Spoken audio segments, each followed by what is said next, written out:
22वें राष्ट्रीय युवा महोत्सव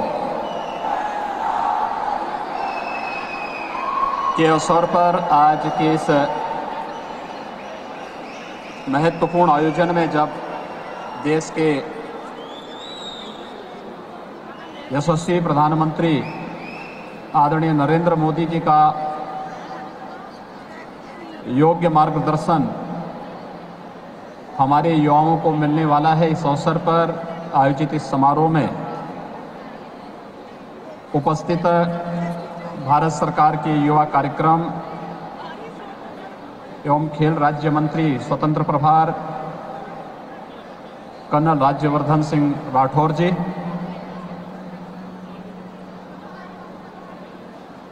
इस क्षेत्र के लोकप्रिय सांसद और केंद्रीय संस्कृति एवं पर्यावरण राज्य मंत्री स्वतंत्र प्रभार माननीय डॉक्टर महेश शर्मा जी, युवा कार्यक्रम एवं खेल मंत्रालय के सचिव श्री ए.के. दुबे जी, नेहरू युवा केंद्र के महानिदेशक जनरल दिलावर सिंह जी, इस क्षेत्र के हमारे सभी माननीय जनप्रतिनिधिगण, देश के कोने कोने से उपस्थित देश की ऊर्जा के प्रतीक युवा मित्रों, मैं सबसे पहले उत्तर प्रदेश में आयोजित होने वाले 22वें राष्ट्रीय युवा महोत्सव के अवसर पर आप सबका हृदय से स्वागत और अभिनंदन करता हूं।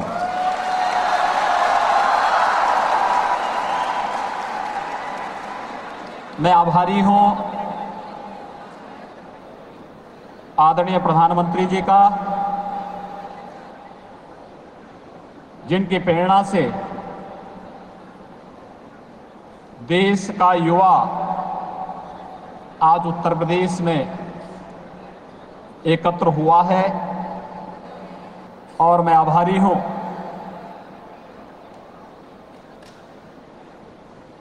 कर्नल राज्यवर्धन सिंह राठौर जी का, जिन्होंने उत्तर प्रदेश को यह अवसर दिया है कि उत्तर प्रदेश राष्ट्रीय युवा महोत्सव में सहभागी बनकर के इस आयोजन को यहां पर संपन्न भी कर सके। हमारे लिए एक अवसर है, और इस अवसर का लाभ उठाते हुए मैं एक बार पुनः देश की ऊर्जा के प्रतीक आप सभी युवा मित्रों का हृदय से अभिनंदन करता हूं। आप सब जानते हैं कि देश पूरी दुनिया के सामने भारत की सनातन संस्कृति को, भारत के वैदिक परंपरा को, भारत के वेदांत की इस परंपरा की वैज्ञानिक व्याख्या करने वाले एक आदर्श भारत की ऋषि परंपरा के प्रतीक सरदेश स्वामी विवेकानंद की जयंती को राष्ट्रीय युवा महोत्सव के रूप में मनाता है। आदरणीय प्रधानमंत्री जी की प्रेरणा से स्वामी विवेकानंद जी की जयंती के अवसर पर आयोजित होने वाले इस राष्ट्रीय युवा महोत्सव के अवसर पर जब देश के प्रत्येक राज्य से देश की ऊर्जा का प्रतीक यह युवा उत्तर प्रदेश में उपस्थित हुआ है, मैं इस अवसर पर सरदेश स्वामी विवेकानंद जी को नमन करता हूं और उनकी प्रेरणा हम सब के लिए सदैव प्रकाश स्तंभ के रूप में मार्गदर्शन प्राप्त करता रहे, इसके लिए आज के इस अवसर पर आप सबके प्रति भी मैं अपनी बधाई देता हूं, आप सबको अपनी शुभकामनाएं भी देता हूं।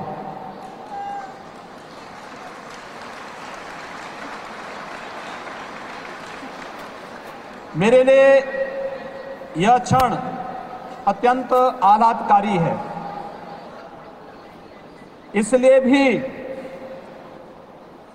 कि 22वां युवा महोत्सव है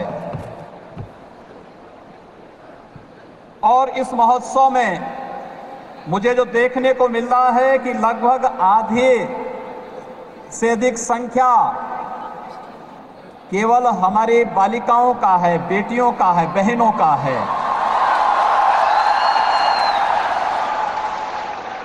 ये भारत की एक उभरती हुई तस्वीर है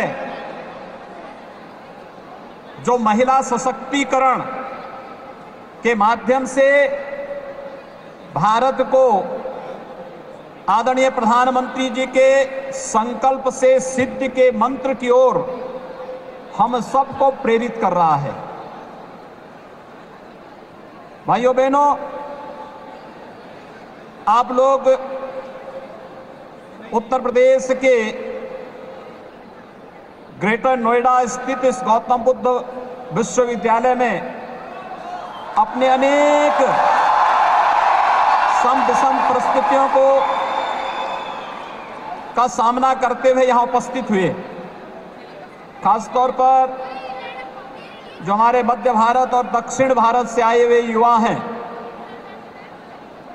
उनके लिए यहाँ का मौसम आज के दिन पर थोड़ा जटिल है, क्योंकि यहाँ पर भीषण शीतलहरी चल रही है और भीषण शीतलहरी को झेलते हुए भी आप लोग यहाँ पर आए हैं। यह इस बात का प्रतीक है कि सचमुच इस देश का युवा इस देश की ऊर्जा का प्रतीक है और ऊर्जा कभी भी किसी सम और विषम परिस्थिति को नहीं देखती, वह अपनी ऊर्जा का एहसास कराती है। ऊर्जा का एहसास आज हमारी ये युवा शक्ति यहाँ पर करा रही है। जब हम भारत के युवाओं की बात करते हैं तो सचमुच भारत दुनिया का सबसे युवा राष्ट्र है, सबसे युवा। और जीवन का कौन सा ऐसा क्षेत्र है जिस क्षेत्र में हमारे युवाओं ने अपनी पहचान से, अपनी प्रतिभा से, अपनी धमक से अपना लोहा न मनाया हो। हर क्षेत्र में आप लोगों ने, इस देश की युवा शक्ति ने अपनी ऊर्जा से, अपने तेवर से, अपने अभियान से समाज के सामने एक नया आदर्श प्रस्तुत किया है। वह आदर्श जो नई पीढ़ी को आगे बढ़ने के लिए निरंतर प्रेरित कर रहा है, निरंतर उसके लिए प्रेरणादायी बना हुआ है। और इस दृष्टि से जब हम लोग अपने युवाओं की बात करते हैं तो वास्तव में हमारे यहाँ युवा की जो सीमा है वो 15 से 35 वर्ष का जो हमारा नौजवान है वह युवा की श्रेणी में आता है। और इतनी बड़ी संख्या में मैं आप सबको, अपने युवाओं को, देश के युवाओं को देख करके सचमुच मुझे अत्यंत आनंद की अनुभूति हो रही है कि ये ऊर्जा जिस दिन राष्ट्र निर्माण के इस अभियान के साथ जुड़ करके संकल्प के से सिद्धि के इस मंत्र को अपने जीवन का मंत्र बनाएगी, उस दिन प्रधानमंत्री जी के उन संकल्पों को, प्रधानमंत्री जी उस मंत्र से निकलने वाला उस संकल्प सिद्धि में बदलने में उसे कोई देर नहीं लगेगी। और इसलिए से आज के राष्ट्रीय महोत्सव हम सब के लिए अत्यंत महत्वपूर्ण है। भाइयों बहनों, आप सब जानते हैं आपकी जो यह उम्र है, आपकी जो ये अवस्था है, यह वास्तव में कुछ कर गुजरने की अवस्था है। आप भारत के इतिहास को उठा करके देखिए या दुनिया के इतिहास को उठा करके देखिए, जिसने भी परिवर्तन किया है यह युवा अवस्था है, यह परिवर्तन की अवस्था है। व्यक्ति लाभ हानि, जीवन मरण, अच्छे बुरे के भाव को ध्यान में न रख करके केवल और केवल सकारात्मक दिशा में आगे बढ़ने का प्रयास करता है, तो उसे फिर असफलता कभी उसके सामने नहीं आती। सफलता उसके कदमों को चूमती हुई दिखाई देती है, और सफलता जब भी कदमों को तब चूमती है जब व्यक्ति निडर होकर के निसंकोच एक सकारात्मक दिशा में आगे बढ़ने का कार्य करता है। तो सकारात्मक दिशा में चलने वाली वो उसकी ऊर्जा उसे आगे बढ़ाती है। याद करिए, जब मर्यादा पुरुषोत्तम भगवान श्री राम ने एक संकल्प लिया था कि मैं भारत के अंदर किसी भी प्रकार के अन्याय के लिए कोई जगह नहीं छोड़ूंगा, एक संकल्प जो इस देश को हर प्रकार से अत्याचार से, अन्याय से, अधर्म से मुक्त करने का संकल्प था, तब मर्यादा पुरुषोत्तम भगवान राम भी युवा थे, आपकी तरह युवा थे। याद करिए, आज से 5000 वर्ष पहले मथुरा को अन्याय से मुक्त करने के लिए जब भगवान कृष्ण ने कंस के अत्याचार से मथुरा को मुक्त करने का संकल्प लिया था, तब आपकी तरह ही भगवान कृष्ण भी युवा थे। और याद करिए, उन संकल्पों को जब आदि शंकराचार्य केरल से निकल करके देश के अंदर धर्म का प्रचार करते हुए, सदाचार का प्रचार करते हुए हम सब के लिए एक आदर्श बने थे। देश के 4 कोनों में 4 पीठों की स्थापना उन्होंने की थी। आदि शंकराचार्य की उम्र ही कितनी थी? आप याद करिए, मात्र 32 वर्ष की उम्र में उन्होंने महासमाधि ले ली थी। यानी 32 वर्ष की उम्र क्या होती है? लेकिन 32 वर्ष की उम्र में पूरे भारत का भ्रमण करते हुए भारत के अंदर एक व्यापक धार्मिक जागरण का अभियान चलाते हुए उन्होंने जो अभियान प्रारंभ किया था, 4 कोनों में राष्ट्रीय एकता के आधार स्तंभ के रूप में 4 पीठों की स्थापना की थी, तब आदि शंकराचार्य की उम्र क्या थी? यानी 32 वर्ष की उम्र में तो उन्होंने महासमाधि ले ली थी। आप महाराष्ट्र की परंपरा में जाइए, संत ज्ञानेश्वर की परंपरा को देखिए। संत ज्ञानेश्वर की उम्र थी कितनी? मात्र 16 वर्ष की उम्र में उन्होंने ज्ञानेश्वरी की रचना कर दी थी। ये श्रीमद् भगवद गीता का एक भाष्य है। और मात्र 21 वर्ष की उम्र में उन्होंने महासमाधि ले ली थी, संजीव समाधि ली थी। आप याद करिए, स्वामी विवेकानंद जी को, जिनकी जयंती पर यह राष्ट्रीय युवा महोत्सव आज आयोजित हो रहा है, देश और दुनिया के सामने जो आदर्श प्रस्तुत किया था, भारत के शास्त्रों का, भारत के वेदों का, भारत के वेदांत का, उन्होंने जो वैज्ञानिक व्याख्या के माध्यम से पूरी दुनिया को जोड़ने का प्रयास किया था।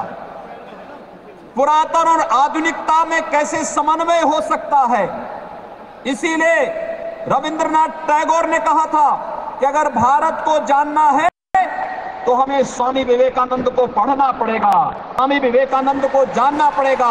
स्वामी विवेकानंद को पढ़ लोगे, स्वामी विवेकानंद को जान लोगे तो भारत को जान लोगे, क्योंकि भारत की जो व्याख्या है सरल शब्दों में वैज्ञानिक तरीके से दुनिया के सामने स्वामी विवेकानंद ने प्रस्तुत किया।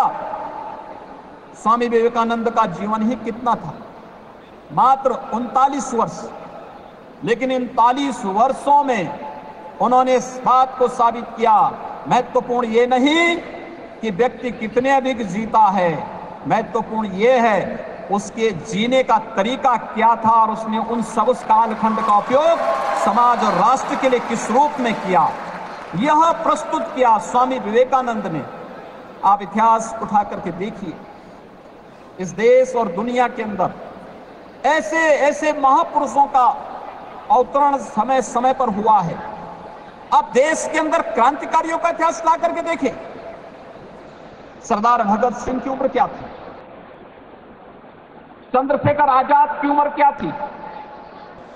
अस्फाउल्लाह खां की उम्र क्या थी, राम प्रसाद बिस्मिल, ठाकुर रोशन सिंह, नेताजी सुभाष चंद्र बोस,